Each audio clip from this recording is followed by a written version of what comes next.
નમો લોહે સૌહરિહંતાણમ નમો લોહે સૌહરિદાનમ નમો લોહે સૌઆયર્યાણમ નમો લોહે સૌજયાણમ નમો લોહે સૌત્રિકાવતી શ્રાવણમ ઓમકારમિંદુ સંયુક્ત નિત્યમ જયંતિ યોગિન કામદમ મોક્ષદો છે ઓંકારાય નમો નમઃ મંગલમ ભગવાન મંગલમ ગૌતમો મંગલમ કુંકુંડાર્યો વિજેન્દ્રમોષ મંગલમ નમઃ સમરિસારાય स्वानुभूत्या चकास्ते स्वभावाय भवाय सर्वः विभाव निरुद्ध निराकार। अध्यात्म प्रेमी पंडित श्री दौलतरामजी कृत छ ढाळा અને छ ઢાળા ઉપર પૂજ્ય ગુરુદેવ કાંજી સ્વામીના પ્રવચનો સહિત આપણે छ ઢાળાનો સ્વાધ્યાય કરી રહ્યા છીએ. એમાં પહેલી ઢાળ નો સ્વાધ્યાય પૂરો કર્યા પછીથી બીજી ઢાળનો સ્વાધ્યાય આપણે શરૂ કર્યો છે. બીજી ઢાળમાં પહેલી ગાથાનો સ્વાધ્યાય કર્યો છે. હવે આજે આગળ બીજી ગાથા લઈએ છીએ. બીજી ઢાળની ગાથા 2.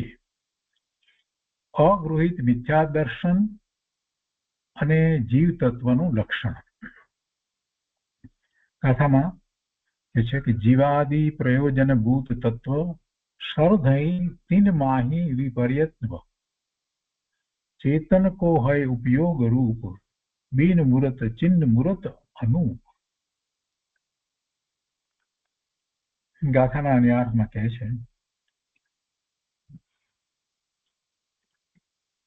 કે જીવાદિ પ્રયોજન ભૂત તત્વ જીવ અજીવ આશ્રવ બંધ સંવર નિદ્રા અને મોક્ષ મતલબના તત્વ છે. તીન માહી વિપર્યત્વ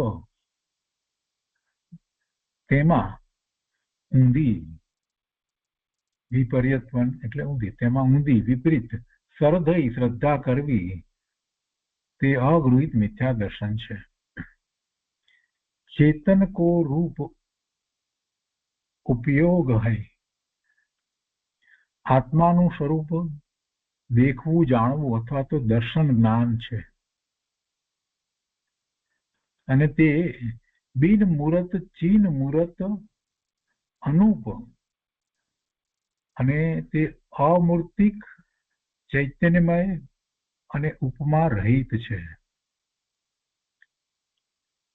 જીવાદિ જીવ અજીવ આશ્રવ બંધ સંવર નિદ્રા અને મોક્ષ આ 7 તત્વો છે. અને 9 પદાર્થ કહીએ ત્યારે એમાં પુણ્ય અને પાપને આપણે લઈએ છીએ. જે પુણ્ય ને પાપ હોય એ આશ્રવમાં પણ આવી શકે અને બંધમાં પણ આવી શકે. તો પછી 9 એવા પદાર્થ એમ કહીએ. કોઈ વખત 9 તત્વ પણ બોલાય છે પણ 7 તત્વ 9 પદાર્થ એમ કહેવામાં આવે છે. તો જીવ અજીવ આશ્રવ બંધ સંવર નિદ્રા અને મોક્ષ. હવે આમાં 7 ની અંદર જીવ ને અજીવ સિવાય બાકી 5 છે તો પર્યાય છે. આશ્રવ બંધ સંવર નિદ્રા અને મોક્ષ એ તો પર્યાય છે. જીવ ને અજીવનો જે સંબંધ જે છે એના કારણે એ 5 પ્રકારની પર્યાય છે. એટલે એ વાતને યાદ રાખીને આપણે સ્વાધ્યાય કરીશું. તો જીવ અજીવ આશ્રવ બંધ સંવર નિદ્રા અને મોક્ષ એ મતલબના એટલે કે એ આપણે પ્રયોજનભૂત છે. અહીંયા મતલબના શબ્દ મૂક્યો છે. મતલબ શબ્દ આમ તો હિન્દી ભાષામાંથી આવેલો છે. એ પ્રયોજનભૂત તત્વો છે એટલે જાણવા જેવા તત્વો છે. આપણું પ્રયોજન પરમાર્થે સમ્યક પ્રગટ કરવાનું છે, ધર્મ પદાર્પણ કરવાનું છે, ધર્મની અંદર પદાર્પણ કરવાનું છે. એટલે એ આપણે માટે પ્રયોજનભૂત તત્વ છે.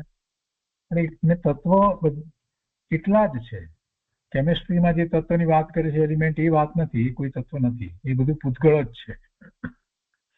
અહીંયા અજીવની અંદર વાત કરીએ તો પછી દ્રવ્ય અપેક્ષાએ 5 દ્રવ્ય જે છે તે અજીવ છે. તેમાં ઊંધી શ્રદ્ધા કરવી, વિપરીત શ્રદ્ધા કરવી તે અગૃહિત મિથ્યા દર્શન છે. અહીંયા દર્શનનો અર્થ થાય છે શ્રદ્ધા. એટલે તે અગૃહિત એટલે જે ગ્રહણ કરવામાં નથી આવ્યું તેવું વિપરીત શ્રદ્ધાન છે. ગ્રહણ કરવામાં નથી આવ્યું એટલે કે અનાદિથી ચાલ્યું આવે છે. અગૃહિત અત્યારે નવું ગ્રહણ કરવામાં નથી આવ્યું.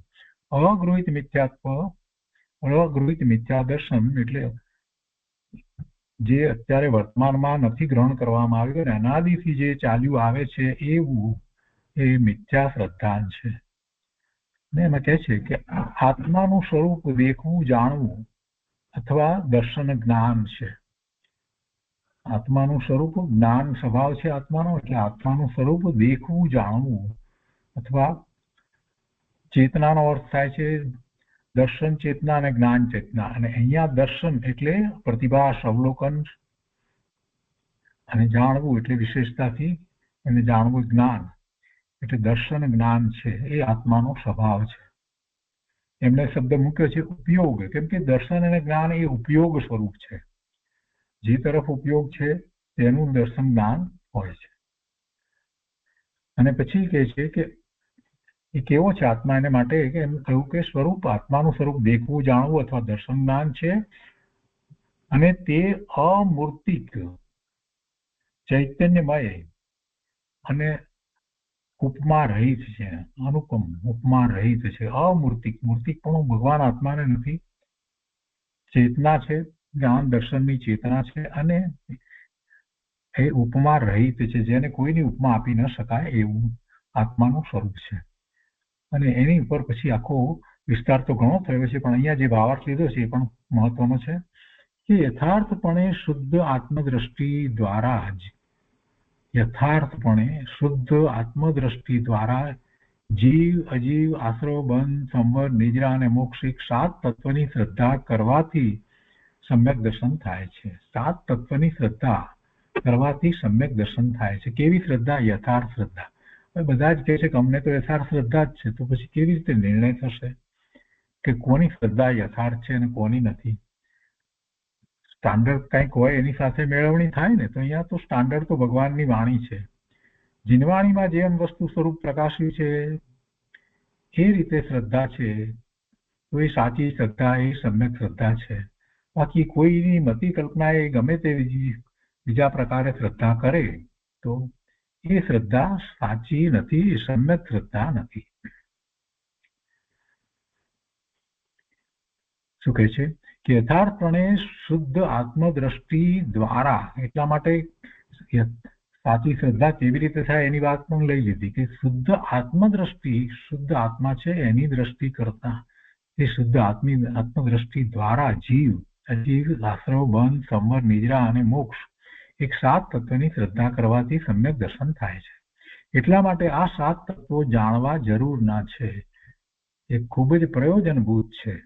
7 તત્વોનું વિપરીત શ્રદ્ધાન કરવું તેને અગૃહિત મિથ્યા દર્શન કહે છે.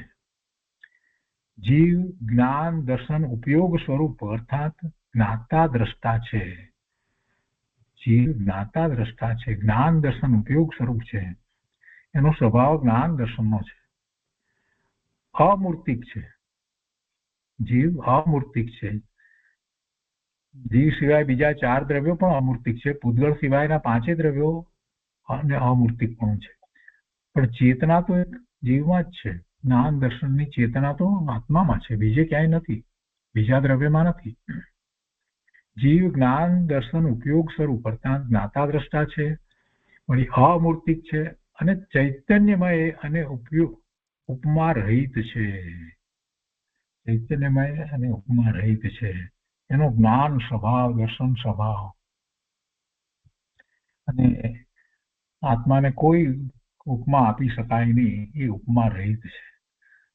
તો એની ઉપર પૂજ્ય ગુરુદેવ કાજી સામે જે વિસ્તાર કર્યો છે તે આપણે લઈએ. પછી એ દરેક તત્વમાં કયા પ્રકારે ઊંધી શ્રદ્ધા, વિપરીત શ્રદ્ધા છે એની વાત આગળ કરશે.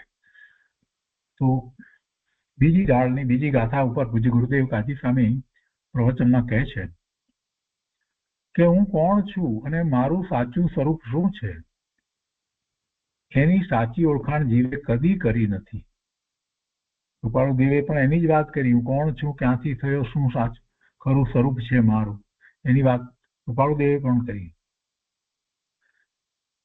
અને એ કેટલા માટે કરી કે એ જાણ્યા વિના જ આ જીવ અનાદિથી દુઃખી થઈ રહ્યો છે, પોતાના સ્વરૂપને જાણ્યા વિના. અને આત્મસિદ્ધિમાં પછી એ વાત કરી તો સૌથી પહેલી ગાથાની અંદર આત્મસિદ્ધિમાં એ વાત કરી કે જે સ્વરૂપ સમજ્યા વિના પામ્યો દુઃખ અનંત. આ બે કાવ્યોને સાથે મેળવી અને જરાક વિચાર કરે તો એને ખબર પડે કે કૃપાળુદેવ શું કહેવા માંગે છે. પોતાના સ્વરૂપની પ્રાપ્તિ કરવાની જ વાત છે. એને એ અનુભવ્યું નથી, એને જાણ્યું નથી, એટલે જીવ દુઃખી છે. તો મુક્તિનો માર્ગ જે છે, શાશ્વત સુખનો માર્ગ જે છે, ક્યાંથી શરૂ થાય છે? તો કે આત્માના સ્વરૂપને જાણવાથી શરૂઆત થાય છે અને ત્યાંથી જ ધર્મની શરૂઆત છે. બીજું બધું કઈ ધર્મ વગેરે છે જ નહીં. ક્રિયાકાંડમાં કાંઈ ધર્મ નથી. તમે 3 વાર ખમાસણા લઈને વંદન કરો કે 7 વાર ખમાસણા લઈને વંદન કરો, પણ એમાં તો શરીરની ક્રિયા છે. શરીરની ક્રિયાથી ધર્મ નથી. એ ખમાસણા લઈને વંદન કરીએ એ વખતે જેટલો શુભ ભાવ છે એ પુણ્યબંધનું કારણ છે. એમાં ધર્મ ક્યાંથી આવ્યો? બિચારા જીવો, ભોળા જીવો ધર્મના સ્વરૂપને સમજ્યા વિના આખું જીવન આમ જ પૂરું કરે છે. એકાશના ઉપવાસ, આ તે બધું બાહ્ય તપ કરે, પણ એ બધી ક્રિયા શરીર સિવાય તો થતી નથી. જે કાંઈ ખોરાકના રજકણો ન આવવા, એ બધી ક્રિયા કોને વિશે થઈ? આત્માને વિશે થઈ કે શરીરને વિશે થઈ? પણ એમાં અભિમાન છે. પણ એ તો કે મેં કર્યું ને, એટલે મેં પચખાણ લીધા. પચખાણમાં લીધું શું? તે શું લીધું? માત્ર એવો નિર્ણય કર્યો કે આજે ખોરાક નથી લેવો. એ નિર્ણય કર્યો, પણ એ ખોરાક ન લેવાનો નિર્ણય ન કર્યો તો પણ એ દિવસે ખોરાક નહોતો જ આવવાનો. અમે તો એટલે સુધી કહીએ છીએ, ગુરુદેવે જે આ વાત કરી છે એટલે કહીએ છીએ, સમજતા નથી કહેતા. એ ખોરાકના રજકણોનો સંયોગ શરીર સાથે નહોતો થવાનો, એ નિશ્ચિત વાત હતી. એમ નથી કે તમે નિર્ણય કરીને પચખાણ લીધા એટલે, એમ નથી. એ દિવસે એમ જ થવાનું હતું. પચખાણ લીધા એટલે તમારો શુભ ભાવ છે, અને ન લીધા હોત તો પણ એ તો એમ જ થવાનું તો હતું. અને એવું તો આપણે બનતું જોઈએ જ છે.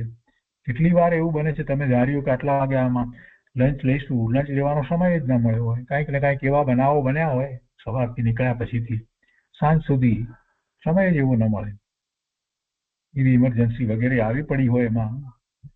એટલે આખી વાતને જયારે સારી રીતે સમજીએ ત્યારે આપણને આ બધા અભિમાનો ટળી જાય કે હું બાહ્યમાં તપ કરું ને, હું ખમાસના લઉં ને, હું આમ મુઠવેઠ કરીને નમસ્કાર કરું એટલે મને ધર્મ થાય. આ બધી વાત મિથ્યા છે પ્રભુ. એમ ધર્મ નથી થતો.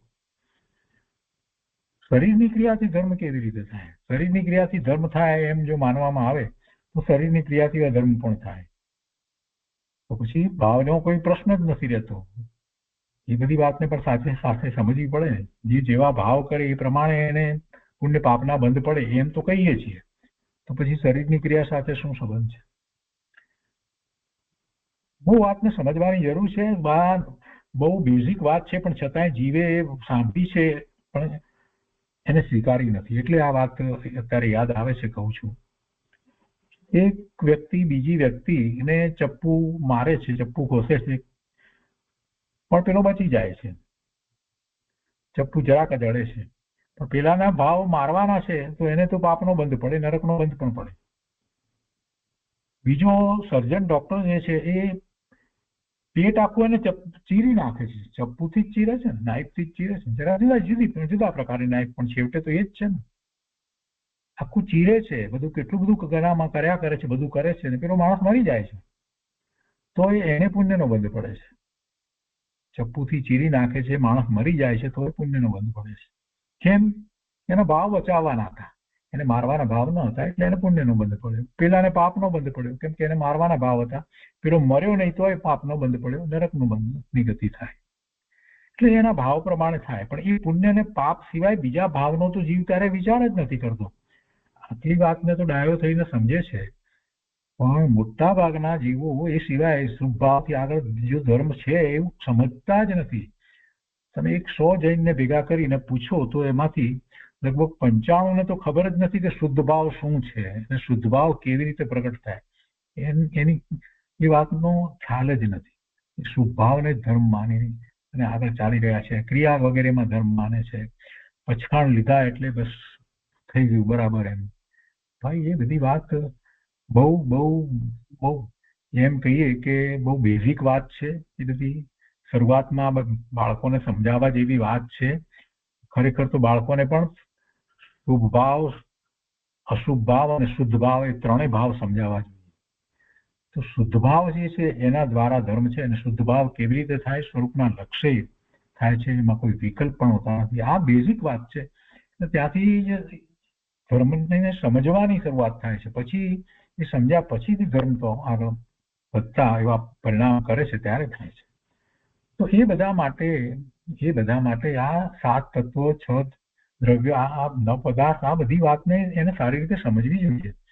એ સિવાય એને કેવી રીતે ખબર પડશે કે પોતાનું સ્વરૂપ કેવું છે? કૃપાળુ દેવે તો કહ્યું કે જે સ્વરૂપ સમજાવીને આ પામ્યો દુઃખ અનંત, પણ સ્વરૂપ કેવું છે એ કોણે સમજવું પડશે? કૃપાળુ દેવે તો એ સ્વરૂપને અનુભવ્યું છે, એટલે એમની વાત જુદી છે. પણ જેને અનુભવ્યું નથી એને અનુભવપૂર્વક સમજવું પડશે. આ મોટી અને મહત્વની વાત છે. અને એવું જ આપણે બીજું એ પણ કહ્યું, હું કોણ છું, ક્યાંથી થયો, શું સ્વરૂપ છે મારું ખરું, કોના સંબંધે આ વળગણા રાખવું કે પછાડવું. ત્યાં પણ એ વાત કરી, કોણ છું. આચાર્ય ભગવાન કહે છે કે તું કોણ છો? જરાક વિચાર કર. ગુરુદેવ કહે છે કે તે ક્યારેય વિચાર કર્યો કે તું કોણ છો? તું જ્ઞાન સ્વભાવી ભગવાન આત્મા છો. ગુરુદેવ એમ કહે કે તું ભગવાન આત્મા છો, બધા ભગવાન આત્મા છે. અહીંયા કહે છે પ્રવચનમાં ગુરુદેવ શરૂઆત જ એ રીતે કરી છે, એટલે આખો વિચાર આપણને એ આવે, હું કોણ છું? ત્યાંથી તો ગુરુદેવ શરૂઆત કરે છે. અને મારું સાચું સ્વરૂપ શું છે એની સાચી ઓળખાણ જીવે કદી કરી નથી. અનાદિથી પોતાના સાચા સ્વરૂપને ભૂલીને, અનાદિથી જ્યારથી છે ત્યારથી જીવ પોતાના સાચા સ્વરૂપને ભૂલીને એટલે પહેલા એને કંઈ જાણ્યું જ નહોતું. એમ નથી કે પહેલા એને ખબર હતી ને પછી ભૂલી ગયો, એવો અર્થ નથી. અનાદિથી એને પોતાના સાચા સ્વરૂપને જાણવાનો પ્રયત્ન જ કર્યો નથી, સાચું સ્વરૂપ જાણી જ નથી. અને જીવ પોતાને પુણ્ય પાપરૂપ અને શરીર રૂપ જ માને છે. એમ માનતો આવ્યો છે, અને એમ જ માન્યું છે, પોતાનું અસ્તિત્વ એવું જ માન્યું છે. અને આ અગૃહિત મિથ્યાત્વ છે. અગૃહિત મિથ્યાત્વ છે, અનાદિથી ચાલ્યું આવે છે. એટલે અગૃહિત, નવું ગ્રહણ નથી કરેલું. અગૃહિત એટલે કોઈના ઉપદેશ વગર અનાદિથી ચાલી આવતી ભૂલ, મિથ્યાત્વ, ખોટી માન્યતા, વિપરીત શ્રદ્ધા, તેને નૈસર્ગિક મિથ્યા દર્શન પણ કહેવાય છે. એ અનાદિથી ચાલ્યું આવે છે. આવી જીવ સ્વભાવની અનાદિની ભૂલ ઉપરાંત કુગુરુઓના ઉપદેશ વડે વિતરાગ દેવ આદિથી વિપરીત એવા કુદેવની માન્યતા ગ્રહણ કરે છે, તે ગૃહિત મિથ્યાત્વ છે. કુદેવની, કુગુરુની અને કુશાસ્ત્રની, એટલે કુધર્મની જે કંઈ શ્રદ્ધા, એવા કુગુરુના ઉપદેશ વગેરેથી કે એવા કુશાસ્ત્ર વગેરેને કારણે કે કુગુરુને કારણે એ રીતે કરે, તે રીતે પણ એ જે કરે છે એ ગૃહિત મિથ્યાત્વ છે. એટલે નવું ગ્રહણ કરે છે ને, એટલે ગૃહિત મિથ્યાત્વ કહેવામાં આવે. કુગુરુઓના ઉપદેશ વડે વિતરાગ દેવ આદિથી વિપરીત એવા કુદેવની માન્યતા ગ્રહણ કરે છે, તે ગૃહિત મિથ્યાત્વ છે. અને તેનું વર્ણન પછી ગાથા 9મી થી કરશે. ગૃહિત મિથ્યાત્વ તો જીવે કોઈક વાર ટાળ્યું છે, એટલે કે કર્યું ન હોય, અથવા તો વિપરીત શ્રદ્ધા કરી હોય આવી ખોટા દેવની વગેરે, પછી પાછી સુધારી લીધું હોય. પણ પેલું અગૃહિત મિથ્યાત્વ અનાદિનું જે ચાલ્યું આવે છે એ એને ક્યારેય ટાળ્યું નથી. એ ટાળવાના પ્રયત્નમાં એ કેટલીક વખત આવું ગૃહિત મિથ્યાત્વ કરી બેસે છે. એટલે ગૃહિત મિથ્યાત્વને ટાળવાનો જે ઉપાય જે બતાવવામાં આવ્યો છે, એ પણ જીનવાણીમાં જે રીતે ઉપાય બતાવ્યો એ જ ઉપાય હોય. એ સિવાય બીજા અનેક પ્રકારના મતાંતરોમાં જે ઉપાય બતાવવામાં આવ્યો છે એ દ્વારા તો ગૃહિત મિથ્યાત્વ થશે. અગૃહિત તો ટળશે નહીં, પણ વધારામાં ઉલટું ગૃહિત ઉમેરાશે. ગુરુદેવ અહીંયા કહે છે કે ગૃહિત મિથ્યાત્વ તો જીવે કોઈક વાર ટાળ્યું છે, પણ અગૃહિત મિથ્યાત્વ તેણે પૂર્વે કદી ટાળ્યું નથી.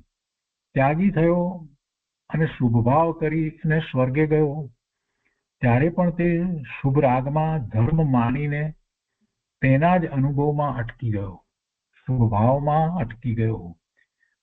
તેનાથી જુદા ચેતન રૂપ આત્માનો અનુભવ ન કર્યો. તેથી અગૃહિત મિથ્યાત્વ ટળ્યું નહીં. કુદેવ આદિના સેવન રૂપ ગૃહિત મિથ્યાત્વ તો છોડ્યું. કુદેવ આદિના સેવન રૂપ ગૃહિત મિથ્યાત્વ તો છોડ્યું, કદાચ એવું રહ્યું હોય ને છોડ્યું. પણ સાચા દેવ ગુરુને તો માન્યા કે સાચા દેવ ગુરુ આ છે. એટલે ગૃહિત મિથ્યાત્વ છોડીને સાચા દેવગુરુને તો માન્યા. એટલું તો એને કર્યું, કેમ કે એ વગર તો 9મી ગ્રેવિક સુધી દેવલોકમાં જાય નહીં ને. એટલે દેવલોકમાં ગયો છે એટલે એટલું તો કર્યું એને. ગૃહિત મિથ્યાત્વ તો છોડી સાચા દેવગુરુ શાસ્ત્રને માન્યા. પણ પેલું અગૃહિત મિથ્યાત્વ અનાદિનું જે ચાલ્યું આવે છે એ હજી છૂટ્યું નથી, જેમાં એને પોતાના સ્વરૂપનું જ્ઞાન ભાન નથી. એ અગૃહિત મિથ્યાત્વ. ગૃહિત મિથ્યાત્વ છોડ્યું એટલે શુભભાવને કારણે એને દેવની ગતિ થઈ અને એટલે સુધી મિથ્યા દ્રષ્ટિ 9મી ગ્રેવિક સુધી જાય છે. તો એ રીતે ગૃહિત મિથ્યાત્વ છોડવા છતાં ઉપયોગ સ્વરૂપ શુદ્ધ આત્માની શ્રદ્ધા રૂપ સમ્યક દર્શન પ્રગટ ન કર્યું, તેથી તેનું મિથ્યાત્વ ન છૂટ્યું. જે અગૃહિત મિથ્યાત્વ અનાદિનું ચાલ્યું આવે છે એ ન છૂટ્યું. કેમ ન છૂટ્યું? કે ઉપયોગ સ્વરૂપ શુદ્ધ આત્માની શ્રદ્ધા રૂપ સમ્યક દર્શન પ્રગટ ન કર્યું. એટલે સમ્યક દર્શન કોને કહ્યું? શુદ્ધ આત્માની શ્રદ્ધા અને સમ્યક દર્શન કહ્યું. અને એ પણ કેવી રીતે? તો કે ઉપયોગ સ્વરૂપ શુદ્ધ આત્મા તરફ ઉપયોગને લઈ જઈ અને એની અનુભૂતિ કરે અને જે શ્રદ્ધા થાય, એટલે ઉપયોગ સ્વરૂપ શુદ્ધ આત્માની શ્રદ્ધા રૂપ સમ્યક દર્શન પ્રગટ ન કર્યું. અને આ ભગવાન આત્મા ઉપયોગ સ્વરૂપ છે, પોતાનો આત્મા ઉપયોગ સ્વરૂપ છે, જ્ઞાન સ્વરૂપ છે. ઉપયોગ જ્ઞાન દર્શનના ઉપયોગ, એટલે ઉપયોગ કહીએ ત્યારે એનો અર્થ એ જ થાય કે જ્ઞાન સ્વરૂપ છે. એટલે એ ન કર્યું, એટલે એને સમ્યક દર્શન પ્રગટ ન કર્યું. તેથી એનું અનાદિનું ચાલ્યું આવતું મિથ્યાત્વ ન છૂટ્યું અને સંસાર ભ્રમણ ન મટ્યું. તેથી અહીં જીવાદિનું યથાર્થ સ્વરૂપ જાણીને મિથ્યાત્વ સર્વથા છોડવાનો ઉપદેશ આપે છે. સવારના સ્વાધ્યાયમાં પણ સમ્યક દર્શનની વાત ચાલી રહી છે, પરિશિષ્ટ ચાલી રહ્યા છે. હવે બીજું પરિશિષ્ટ શરૂ કર્યું છે. પહેલા પરિશિષ્ટમાં સમ્યક દર્શનની વાત હતી, બીજામાં પણ એ વાત ચાલી રહી છે. અને અત્યારે અહીંયા સાંજના સ્વાધ્યાયની અંદર પણ 6 ડાળાની અંદર પણ હવે આ સમ્યક્ત્વ માટેની વાત આવી. તત્વ શ્રદ્ધાની વાત કરી છે ને, તો તત્વની જેમ છે તેમ યથાર્થ શ્રદ્ધા કરવી, એ વાત અત્યારે હવે આગળ આવે છે. હવે કે છે કે આત્મા કેવો છે?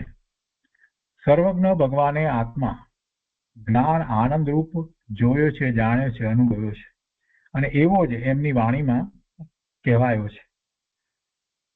સર્વજ્ઞ ભગવાને આત્મા જ્ઞાન આનંદ રૂપ જોયો છે, દેહથી ભિન્ન જોયો છે. આવા આત્માને જાણીને દેહ સાથેની એકતા બુદ્ધિ છોડ. આત્માના સ્વભાવમાં દુઃખ નથી. આત્મા તો જ્ઞાન આનંદ અને શાંતિથી ભરેલો છે. દેહ તો રૂપી છે, દેહ તો રૂપી છે, મૂર્તિક છે.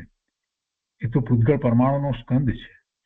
આત્મા અરૂપી છે, મૂર્તિ એમ કહ્યું ને, એટલે અમૂર્તિક છે. આત્મા અરૂપી છે એટલે રૂપીપણા વગરનો અને ચિન્મૂર્તિ એટલે કે ચૈતન્ય સ્વરૂપ એવો આત્મા છે. કર્મ અને શરીર અજીવ છે. કર્મ જે પૂતગળ પરમાણુઓ જે કર્મ થવાની યોગ્યતા રૂપ હોય એવા બધા ભેગા થાય અને આપણે કર્મને વળગણા કહીએ છીએ. અને જીવને જેવા ભાવ થાય છે એ પ્રમાણે એવા કર્મને વળગણાઓ જીવના પ્રદેશની સાથે શબ્દમાં રહે છે, જેને આપણે કર્મ કહીએ છીએ. આ કર્મ જે છે એ જળ છે, એ ભૂતગળ પરમાણુના સ્કંદ રૂપે છે. અને એ બધા કર્મ જે છે એને આપણે કર્મને શરીર કહીએ છીએ. આ જે શરીર જે છે, મનુષ્યને ઔદારિક શરીર હોય, પ્રાણીઓને પણ ઔદારિક શરીર હોય છે, દેવને અને નારકીને વિક્રિય શરીર હોય છે. તો આ જે શરીર છે એનાથી જુદું આ કર્મણ શરીર છે, એ અતિ સૂક્ષ્મ છે. એ અતિ સૂક્ષ્મ છે, કર્મણ શરીર છે. અને બીજું તેજસ શરીર છે, એ પણ સૂક્ષ્મ છે, જેને કારણે એની કાંતિ દેખાય છે જીવ.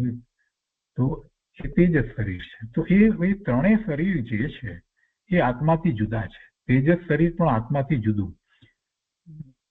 કર્મણ શરીર એટલે કર્મોનો સમૂહ, એ પણ આત્માથી જુદું. અને આ ઔદારિક શરીર એ પણ આત્માથી જુદું. વિક્રિય હોય તો વિક્રિય, એ પણ આત્માથી જુદું છે.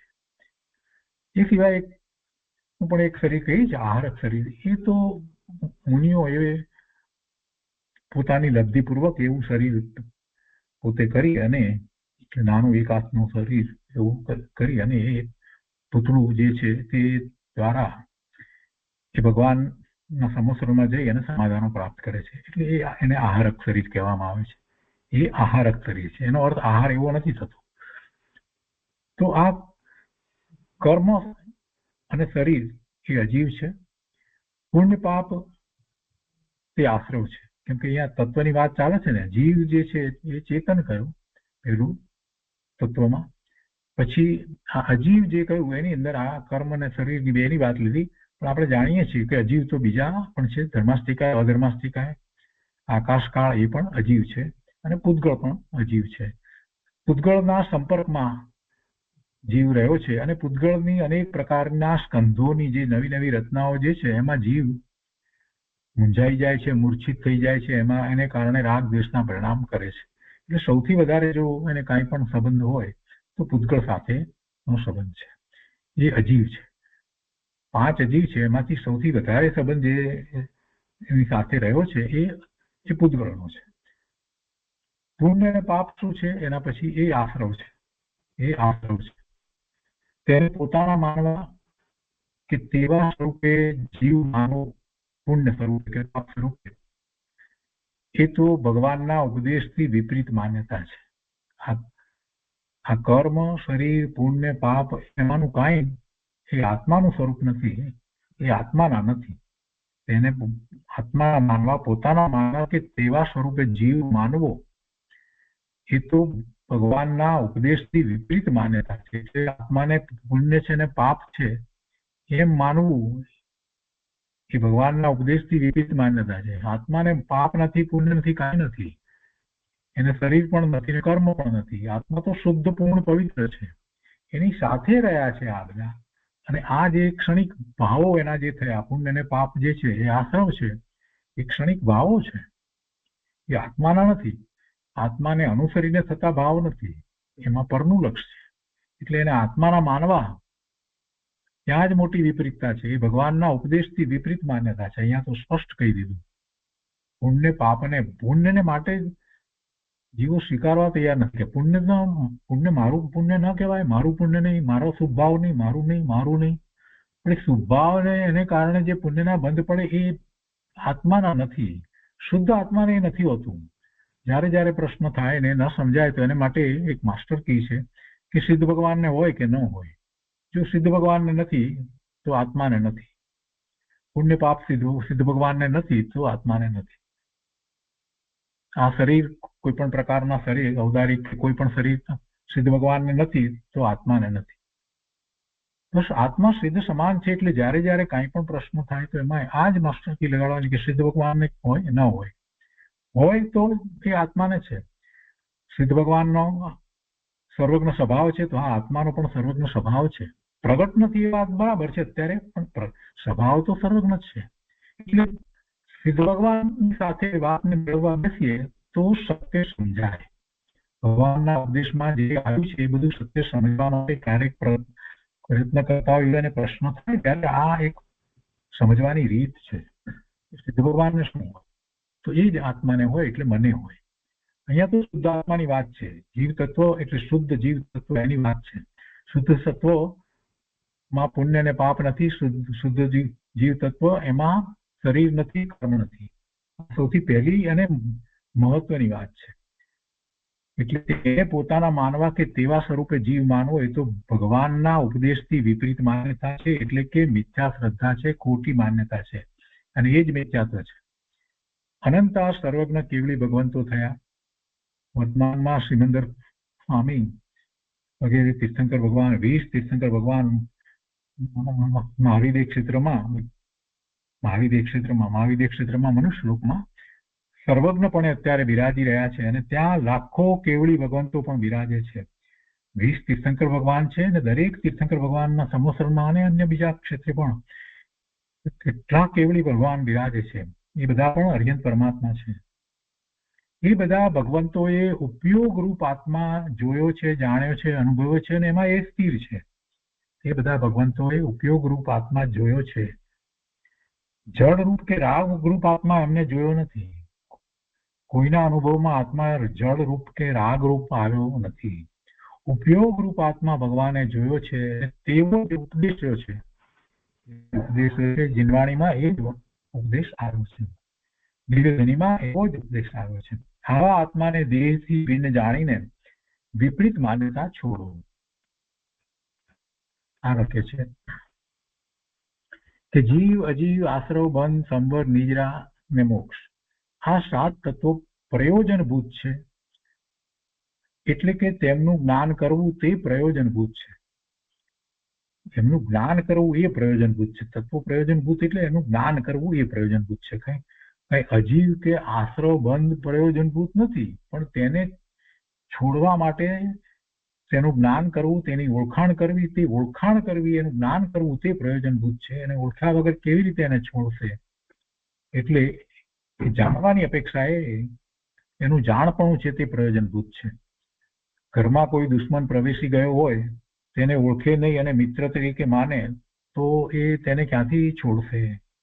એને ક્યાંથી કેવી રીતે કાઢશે? એટલે એને જાણવું પડે. એવી આ વાત છે કે આ બધા આશ્રવ બંધ એ બધા તત્વો જાણવાની અપેક્ષાએ પ્રયોજનભૂત છે.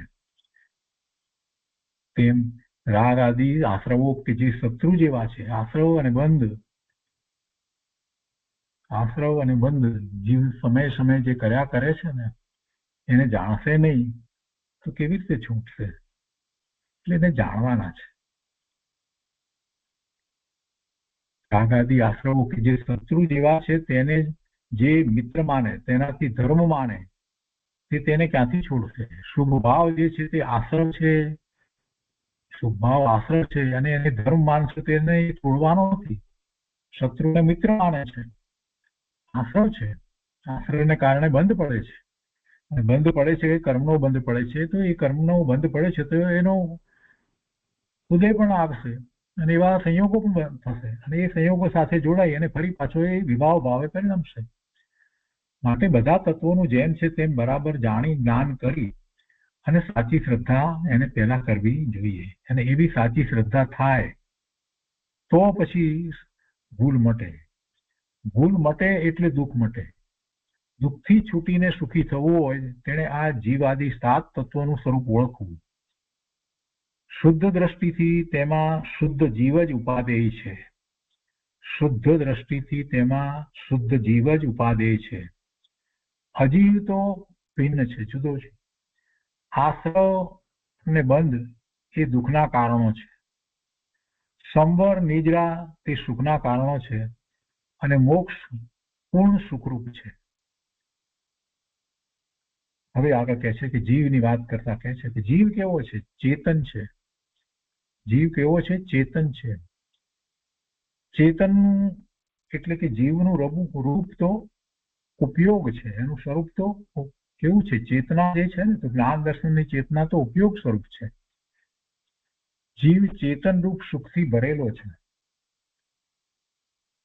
અજીવમાં જ્ઞાન કે સુખ દુઃખ નથી. અજીવ જ્ઞાન કરી શકતા નથી. જ્ઞાન કરી શકતા નથી એટલે એમને સુખ દુઃખનો કઈ અનુભવ પણ નથી. જળને કઈ સુખ દુઃખના અનુભવ થતા નથી. જીવ છે એ જ્ઞાન સ્વરૂપ છે, એને જ્ઞાન દર્શનની ચેતના છે. એટલે એ જીવ જ જ્ઞાન વડે સ્વપરને જાણે છે અને પોતાના સુખને વેદે છે. જગતમાં જેને બીજા કોઈની ઉપમા લાગુ પડતી નથી એવું અનુપમ જીવ તત્વ ઉપયોગ રૂપ છે, જ્ઞાન રૂપ છે, દર્શન રૂપ છે. આવા નિજ તત્વને, આવા પોતાના તત્વને ઓળખ્યા વગર આ જીવ દુઃખ પામ્યો, અનાદિથી દુઃખ પામી રહ્યો છે. તેને ઓળખે ત્યારે મિથ્યાત્વ મટે અને દુઃખ છૂટે. અને એને ઓળખવાનો ઉપાય જે બતાવ્યો છે એ જ માર્ગે આગળ વધતા વધતા મુક્તિ પણ થાય છે. પહેલા સમ્યક દર્શન થાય અને પછી આગળ વધતા વધતા એ જ માર્ગે મુક્તિ પણ થાય છે. આત્માને ઓળખવાનો ઉપાય જે છે એ ઓળખવાનો ઉપાય કેવો છે કે આત્માનું લક્ષ્ય કરી એમાં એકાગ્રતા કરતા આત્માની અનુભૂતિ થાય. એમ આત્માને ઓળખે સમ્યક દર્શન, સમ્યક જ્ઞાન, સમ્યક ચારિત્રના રત્નત્રયના પરિણામ. અને ત્યાંથી ધર્મની શરૂઆત થાય અને પછી છેક કેવળ જ્ઞાન સુધી પણ એ જ ઉપાય છે. એમાં કઈ બીજી રીતે કરવાનું હોતું નથી. આત્મામાં જ એકાગ્રતા વધારતા જવાની એટલે આપોઆપ બહારમાં બધું છૂટતું જાય. અને અંદરમાં એ પોતે સ્થિરતા કરતો જાય અને છેવટે સ્થિર થઈ જાય, કેવળ જ્ઞાન પ્રગટ કરે. એટલે ઉપાય તો એક જ રીતે છે, બીજી જુદી પદ્ધતિ નથી. સાયકલ ચલાવી અને આપણે 1 માઇલ જઈએ ને તોય પેન્ડલ મારવાના જ છે, અને 25 માઇલ જઈએ તોય પેન્ડલ જ મારવાના છે. બીજી કોઈ રીત નથી હોતી 25 માઇલ જવા માટે. એટલે ધર્મની શરૂઆત ચોથા ગુણસ્થાનથી જે થાય ત્યારે મોક્ષ માર્ગની શરૂઆત થાય ત્યાં જે રીતે આત્માની અનુભૂતિ કરીએ છીએ એ જ રીતે અનુભૂતિ કરતા છેક પૂર્ણ મુક્ત દશા સુધી પહોંચાય છે. હું ઉપયોગ સ્વરૂપ જીવ છું એવા અનુભવ વગર દેહ બુદ્ધિ મટે નહીં અને સુખ થાય નહીં. ઉપયોગ એટલે જ્ઞાન સ્વરૂપ. અહીંયા હું ઉપયોગ સ્વરૂપ જીવ છું એવા અનુભવ વગર, એ અનુભવવું પડે, એવા અનુભવ વગર દેહ બુદ્ધિ, દેહમાં પોતાપણાની બુદ્ધિ મટે નહીં અને સુખ થાય નહીં. આગળ કહે છે કે પહેલી દાળની 14મી ગાથામાં કહ્યું હતું કે કૈસે રૂપ લખઈ અપનો. તેમાં અપનો રૂપ એટલે આત્માનું સ્વરૂપ શું, અને તે અહીં કહ્યું કે ઉપયોગ તે આત્માનું સ્વરૂપ છે. ચેતન કો હૈ ઉપયોગ રૂપ વિન મૂરત ચિન્ન મૂરત અનુપ. સમયસારમાં કુંકુંદાચાર્ય ભગવાને કહ્યું છે કે હું એક શુદ્ધ સદા અરૂપી જ્ઞાન દર્શનમય કરે. હું એક શુદ્ધ સદા અરૂપી જ્ઞાન દર્શનમય કરે. સર્વજ્ઞ જ્ઞાન વિશે સદા ઉપયોગ લક્ષણ જીવ છે. બીજી વાત, સર્વજ્ઞ જ્ઞાન વિશે સદા ઉપયોગ લક્ષણ જીવ છે. સમયસાર નાટકમાં પંડિત બનારસીદાસજી કહે છે કે ચેતન રૂપ અનુપ અમૂર્ત સિદ્ધ સમાન સદા પદ મેરો. અને આત્મસિદ્ધિમાં કૃપાળુદેવ શ્રીમદ રાજચંદ્રજી કહે છે કે શુદ્ધ બુદ્ધ ચૈતન્ય ઘન સ્વયં જ્યોતિ સુખધામ. કેટલા બધા અવતરણો લઈ અને ગુરુદેવ સમજાવી રહ્યા છે. ગુરુદેવ કહે છે કે આમ સર્વજ્ઞ ભગવાને જોયેલું જીવનું યથાર્થ સ્વરૂપ સંતોએ જાતે અનુભવીને શાસ્ત્રોમાં બતાવ્યું છે, અને તે પ્રમાણે બરાબર આત્માનું સ્વરૂપ ઓળખવું જોઈએ. નવ તત્વોમાં ચેતન રૂપ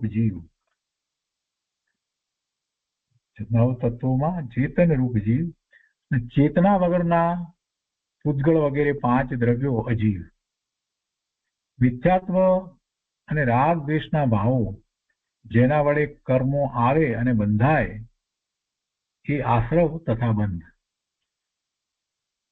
કર્મોનું આવવું એ આશ્રવ, અને પછી એ કર્મના રચકણોનું આવવું એક આશ્રવ છે, અને પછી એનું બંધાવું કર્મ રૂપે, કર્મની પ્રકૃતિ રૂપે એ બંધ.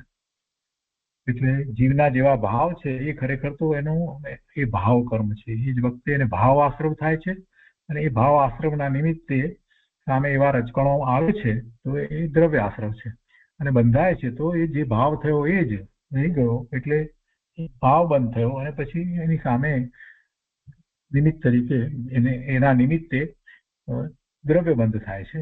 કર્મના બંધ એવી રીતે થાય છે. સમ્યક દર્શન પૂર્વક શુદ્ધ આત્માનું ભાન અને તેમાં લીનતા વડે શુદ્ધતા થતા કર્મો અટકે અને જૂના ખરે તે સંબર નિજરા છે. સમ્યક દર્શન પૂર્વક શુદ્ધ આત્માનું ભાન અને એમાં આત્મામાં લીનતા વડે શુદ્ધતા થતા નવા કર્મો આવતા અટકી જાય છે. નવા કર્મ થતાથી આશ્રવ થતા નથી, તો એ દશાને સંવર કહેવામાં આવે. અને એ વખતે જે જૂના કર્મો જે છે એ ખરી જાય છે એને નિજરા કહેવામાં આવે. એટલે સંવર પૂર્વક નિજરા હોય એ જ સાચી નિજરા છે. પણ એ સિવાય જે નિજરા, વિપાક નિજરા જેને કહીએ છીએ, એટલે કે કર્મની સ્થિતિ પૂરી થવા આવે ત્યારે એનું કરી જવું, એને વિપાક નિજરા કહેવામાં આવે. પણ એ ખરતા પહેલા એ ફળ આપે છે અને એ ફળની સાથે જીવ જોડાઈ અને નવા કર્મ બાંધી લે છે. એટલે ખરેખર એને કાંઈ નિદ્રા થતી નથી, સંબરપૂર્વક જ નિદ્રા થાય છે. અને સંપૂર્ણ સુખરૂપ તથા કર્મના સર્વથા અભાવરૂપ મોક્ષ છે. મોક્ષ સંપૂર્ણ સુખરૂપ છે, સંપૂર્ણ સુખરૂપ છે તથા સર્વથા કર્મના અભાવરૂપ છે, મુક્ત સ્વરૂપ છે. એ મોક્ષ છે. આત્માનું મૂળભૂત શુદ્ધ સ્વરૂપ, મુક્ત સ્વરૂપ તે મોક્ષ છે. એ સંપૂર્ણ સુખ સ્વરૂપ છે. આવા તત્વોને ઓળખે ત્યારે મિથ્યાત્વ ટળે. તેથી પોતાના હિત માટે 7 તત્વોનું જ્ઞાન ઉપયોગી છે, જરૂરનું છે. તત્વને જાણે નહીં અને ધર્મ કરવા માંગે તો થાય નહીં. માટે તે તત્વોને જાણીને તે સંબંધમાં વિપરીતતા ટાળવી જોઈએ અને એમ જ ધર્મની શરૂઆત થાય. બીજી રીતે ધર્મ છે જ નહીં. વર્તમાનમાં આ ભૂલાઈ જાય છે, મૂળભૂત વાત તો ક્યાંય રહી જાય. જ્યારે કેટલાકને તો આ બધા તત્વોની વાત જે છે, ક્રિટિસાઇઝ કરવા માટે નથી કહેતો, પણ જે ઘણા સાધુઓમાં મારે જવાનું થયું છે એટલે કહું છું. કેટલાકને તો એ છે કે દીક્ષાને કેટલાય વર્ષો વીતી ગયા હોય, પર્યાય દીક્ષા પર્યાય કેટલા વર્ષનો, તો 15 વર્ષના દીક્ષા પર્યાય થયા હોય, પણ આ તત્વની વાત જે છે એ આટલી સ્પષ્ટ હજી એમને ખબર નથી હોતી. શું તત્વ, કેવી રીતે તત્વ આવે એ સંબંધીની વાત પછીથી, જેમ કે અમુક બધું પહેલા કરો એ પછીથી તમને એ બધી વાત કરવામાં આવે. આવું કેટલીક જગ્યાએ ચાલી રહ્યું છે. એટલે બીજાની તો શું વાત કરવી. તત્વો, 9 તત્વો, 7 તત્વો કેવી રીતે, અને એનાથી જ ધર્મની શરૂઆત થાય, એ વિના તો કાંઈ ધર્મની શરૂઆત જ ન થાય. આવો કન્સેપ્ટ જ નથી. અહીંયા કહે છે, સર્વજ્ઞ દેવે જીવ સદા ઉપયોગ લક્ષણ રૂપ જોયો છે. આત્માનું સ્વરૂપ તો ઉપયોગ છે. આવો ઉપયોગ સ્વરૂપ શુદ્ધ આત્મા પોતાના જ્ઞાનમાં ભાષા વગર જીવ ક્યાંક ને ક્યાંક તત્વની ભૂલ કર્યા વગર રહે નહીં. અને ભૂલ હોય ત્યાં દુઃખ હોય. મિથ્યા શ્રદ્ધા, મિથ્યા જ્ઞાન, મિથ્યા ચારિત્ર દુઃખરૂપ છે. અને સમ્યક દર્શન, સમ્યક જ્ઞાન, સમ્યક ચારિત્ર તે સુખરૂપ છે. જીવ પોતે કેવો છે તે જાણ્યા વગર પોતામાં ઠરશે કેવી રીતે, સ્વરૂપમાં ઠરશે કેવી રીતે જીવને જાણ્યા વગર. અજીવને અજીવ જાણ્યા વગર તેનાથી જુદો કેવી રીતે પડશે. કોણ અજીવ છે, શું અજીવ છે જાણવું તો પડશે ને. શરીરને તો જીવ માને છે, ચેતન માને છે, અને કેટલા ઉપદેશકો એવું કહે છે કે જ્યાં સુધી શરીર સાથે આત્મા રહ્યો છે ને ત્યાં સુધી શરીર છે ને એને ચેતન કહેવાય. અરે 3 કાળમાં એમ બને નહીં. જે જળ વસ્તુ છે એ જળ ચેતન થાય કેવી રીતે? એટલે એને અજીવનું ભાન નથી. અજીવને અજીવ જાણ્યા વગર તેનાથી જુદો કેવી રીતે પડશે? વળી દુઃખનું કારણ શું છે તેને જાણ્યા વગર તેને કેવી રીતે છોડશે? દુઃખનું કારણ શું? મોટામાં મોટું પાપ શું? મિથ્યાત્વ. સવારના સ્વાધ્યાયમાં તો ખૂબ એ આવે છે. બધું સ્વાધ્યાય ચાલી રહ્યો છે તત્વાર્થ સૂત્રમાં. મિથ્યાત્વ એ જ મૂળ કારણ છે. સર્વ દુઃખનું કારણ, મોટામાં મોટું પાપ મિથ્યાત્વ છે. અને એ કારણને જાણ્યા વગર તેને કેવી રીતે છોડશે? કઈ રીતે મિથ્યાત્વ છે એને વિસ્તારપૂર્વક સમજવું પડશે. કેમ કે ઘણી જગ્યાએ એ એમ માનતો હોય કે મારી સાચી શ્રદ્ધા છે અને ખરેખર એ શ્રદ્ધા ખોટી હોય એટલે મિથ્યાત્વ હોય. એ મિથ્યાત્વનું જ પોષણ કરી રહ્યો હોય. અને પછી કહે છે કે મોક્ષ પૂર્ણ સુખરૂપ છે, તો એ મોક્ષના સ્વરૂપને પણ એને જાણવું તો પડશે ને. મોક્ષ પૂર્ણ સુખરૂપ છે તેને જાણ્યા વગર તે તરફનો પ્રયત્ન કેવી રીતે કરશે? આ રીતે સુખ અને તેનો ઉપાય તથા દુઃખ અને તેના કારણો તેનું જ્ઞાન કરવા માટે 7 તત્વો જાણવા જરૂરી છે. જો અજીવને જીવ માની લે તો તેમાંથી ઉપયોગને પાછો કેવી રીતે વાળે? શુભ ને અશુભ બંને આશ્રવ હોવા છતાં તેને સંબર માની લે તો તેને છોડે ક્યાંથી? શુભ ભાવને સંબર માને છે ઘણા. દેહની ક્રિયા પોતાની માને તો તેનાથી અજીવથી ભિન્નતા કઈ રીતે અનુભવે? દેહ તો જુદો છે, એ અજીવ છે, તો એનાથી ભિન્ન કેવી રીતે? એને પોતાની ક્રિયા માનતો હોય તો. સમ્યક દર્શન પૂર્વકની શુદ્ધતા તે ખરો સંબર છે. તેને બદલે દેહની ક્રિયાને સંબર માને છે ને, દેહની ક્રિયાને એકાશ્મ કરીને પછી ઉપાશ્રયમાં રહી જાય એટલે સંબર. એમ એટલે કે છે દેહની ક્રિયાને સંવર માને કે રાગને સંવર માને તો તેનાથી જુદો પોતાને કેમ અનુભવે? આ રીતે આ જે જીવ તત્વ જે કહેવામાં આવ્યું એ બીજા બધાથી અજીવથી જુદું છે એટલું જ નહીં, પરંતુ બાકી જે 7 જે કહેવામાં આવ્યા 9માં એ બધાથી જુદું છે. શુદ્ધ જીવ તત્વ એ આશ્રવથી જુદું છે, બંધથી પણ જુદું છે. એ બધી પર્યાયો છે. એવું શુદ્ધ જીવ તત્વ જે છે એ જ ઉપાદેય છે, અને એ ઉપાદેય કરવામાં આવે એને તો જ એને સંવરણ અને નિદ્રાના પરિણામ થાય અને પૂર્ણ શુદ્ધતા એટલે મુક્તિની પ્રાપ્તિ થાય અને એવી પર્યાય થાય. એટલે એની વાત કરે છે કે તેને દેહની ક્રિયાને સંવર માને, રાગને સંવર માને તો તેનાથી જુદો પોતાને કેમ અનુભવે? આ રીતે તત્વના જ્ઞાન વગર મિથ્યાત્વ ટળે નહીં. ભગવાન આપણને સંબોધીને ગુરુદેવ કહે છે, કરુણા કરીને કહે છે કે ભગવાન તારું સ્વરૂપ ભગવાને શંકર પરમાત્મા, કેવળી પરમાત્મા, હરેન પરમાત્માએ કેવું કહ્યું છે તેના ભાન વગર તારી ભૂલ ભાંગશે નહીં, તારી ભૂલ દૂર થશે નહીં અને તારું ભ્રમણ મટશે નહીં. આત્માના ભાન વગર શુભ ભાવ કરી ને સ્વર્ગે ગયો, ઘણી વાર ગયો, ત્યારે પણ અગૃહિત મિથ્યાત્વ ભેગું લઈને ગયો, એટલે ત્યાં પણ દુઃખી જ થયો. દેવગતિના દુઃખની વાત આવી ને. આત્માના ભાન વગર ક્યાંય સુખનો સ્વાદ આવે નહીં. આત્માના ભાન વગર સુખ હોય નહીં. ચેતનનો રૂપ તો ઉપયોગ એટલે જાણવું, દેખવું છે તે. શરીર તો અજીવ જળ રૂપી છે, તે કાંઈ જાણતું નથી, એનો કઈ જ્ઞાન સ્વભાવ નથી. ઉપયોગ લક્ષણ વડે આત્મા દેહથી ભિન્ન જણાય છે. અમૂર્ત આત્મા બધાનો જાણનાર છે, જેને મૂર્તિકપણું નથી, જે જ્ઞાન સ્વરૂપ છે એ આત્મા બધાને જાણે છે. આ બધા તત્વોને, દ્રવ્યોને બધાને આત્મા જાણે છે, બીજા દ્રવ્યો કઈ જાણતા નથી. જાણનારને પુણ્ય પાપરૂપ માનવો, આ જાણનાર એવો આત્મા, એને પુણ્યરૂપ પાપરૂપ માનવો કે દેહરૂપ માનવો એ મિથ્યાત્વ છે. એ અગૃહિત મિથ્યાત્વ અનાદિનું ચાલ્યું આવે છે. તેણે જીવને ઉપયોગરૂપ ન માન્યો, જ્ઞાનરૂપ ન માન્યો, પણ અજીવ રૂપને આશ્રવ રૂપ માન્યો, એટલે તત્વની વિપરીત શ્રદ્ધા થઈ. જીવે સાચા તત્વને કદી ઓળખ્યા નથી, તેમાં ભેળસેળ કરીને ગોટા વાળ્યા છે.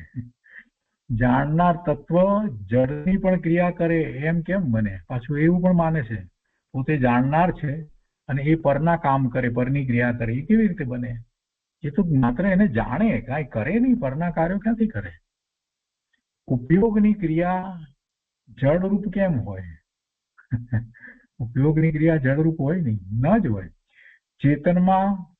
ચેતનમાં વર્ણ, ગંધ, રસ, સ્પર્શ, રૂપ, મૂર્તપણું એ નથી. એ બધા પૂતગલના ગુણ છે. એ ચેતન એવા ભગવાન આત્મામાં નથી. તે તો ઉપયોગરૂપ અમૂર્ત છે અને એની ઓળખાણ વડે જ સમ્યક દર્શન થાય છે અને મિથ્યાત્વ ટળે છે. માટે સંતોએ કરુણા કરીને તેનો ઉપદેશ લીધો છે. જે ભાઈ ભગવાને બધા આત્માને સદા ઉપયોગ સ્વરૂપ જોયા છે તે અજીવ કેમ હોય? બધા આત્મા ઉપયોગ સ્વરૂપ છે, જ્ઞાન સ્વરૂપ છે. ભલે એ કીડીની પર્યાયમાં હોય તો ને એકીદરીની પર્યાયમાં હોય તો પણ એ બધા જ્ઞાન સ્વરૂપ જ છે. એને જ્ઞાનના ઉઘાડ ઓછા વધતા હોય એ વાત જુદી છે, પણ જીવ છે તો જ્ઞાન છે જ. અને એ અજીવ કેમ હોય? આ વનસ્પતિ વગેરેને કેટલાય લોકો માનતા નથી, જીવ તરીકે માનતા નથી. અરે નિગોદને કેટલાય જૈનો સમજતા નથી ને માનતા નથી. આ એક બટાટાની કણીની અંદર કે મૂળાની કે કાંદાની કણીની અંદર અસંખ્ય શરીર અને દરેક શરીરમાં અસંખ્ય જીવો, પણ એને જેને જીવ તરીકે સ્વીકાર કરતા નથી. ગુરુદેવ તો ઘણી વાર એમ કે છે કે તું આ નિગોદને માનતો નથી ને તો નિગોદમાં જઈશ. અહીંયા કહે છે કે એ ભાઈ ભગવાને બધા આત્માને સદા ઉપયોગ સ્વરૂપ જોયા છે. તે અજીવ કેમ હોય? કે શરીર રૂપ કેમ હોય? એ અજીવ ન હોય, એ શરીર રૂપ પણ ન હોય, અને અજીવ હોય એ આત્મા ન હોય. જીવની સાથે રહ્યું છે એટલે કઈ એ જીવ કેવી રીતે થાય? અજીવ છે તો અજીવ જ રહે, ભલે ને કેટલાકો વર્ષ સુધી કોઈ શરીર સાથે રહીએ તો શું છે? શરીર અજીવ છે તો અજીવ જ હોય.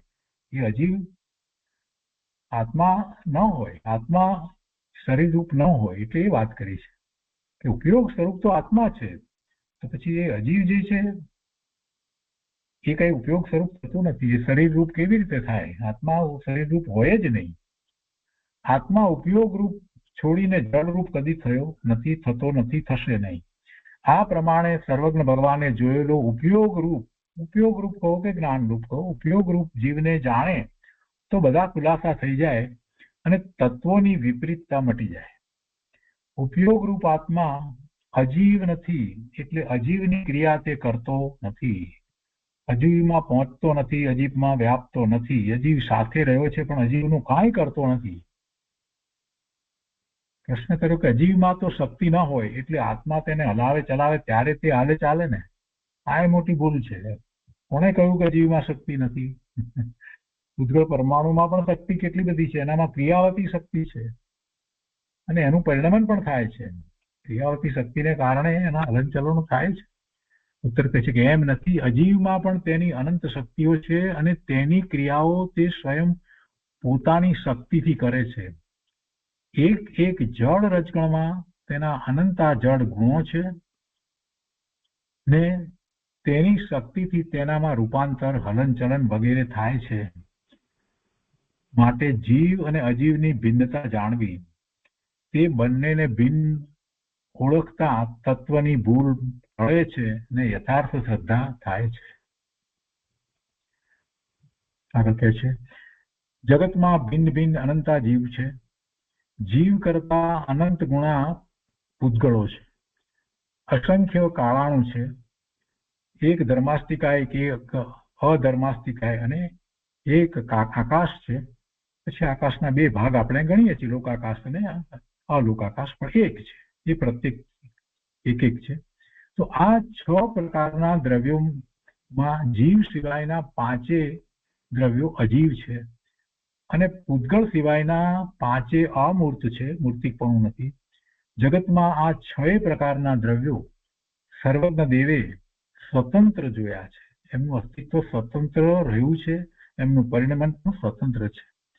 તેને સ્વતંત્ર ન માનતા પરાધીન માનવા, કોઈને કારણે કોઈ દ્રવ્ય છે એમ માનવું, તે તત્વ શ્રદ્ધામાં વિપરીતતા છે. 6 દ્રવ્યો રૂપ જે વિશ્વ, તેનો કોઈ કરતા, હરતા કે ધરતા નથી.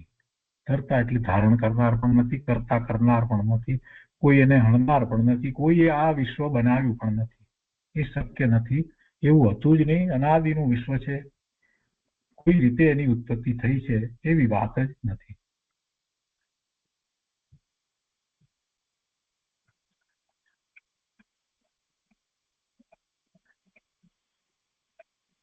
હા, તો અહીંયા કહે છે કે 6 દ્રવ્યોમાં એકલો આત્મા જ ઉપયોગ રૂપ છે, એ જ જ્ઞાન સ્વરૂપ છે. તેથી આત્મા જ અનુપમ છે, એને ઉપમા ના આપી શકાય એવો છે.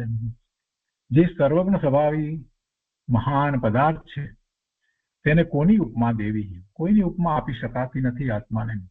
અનાદિથી આત્મામાં સર્વજ્ઞ સ્વભાવ છે.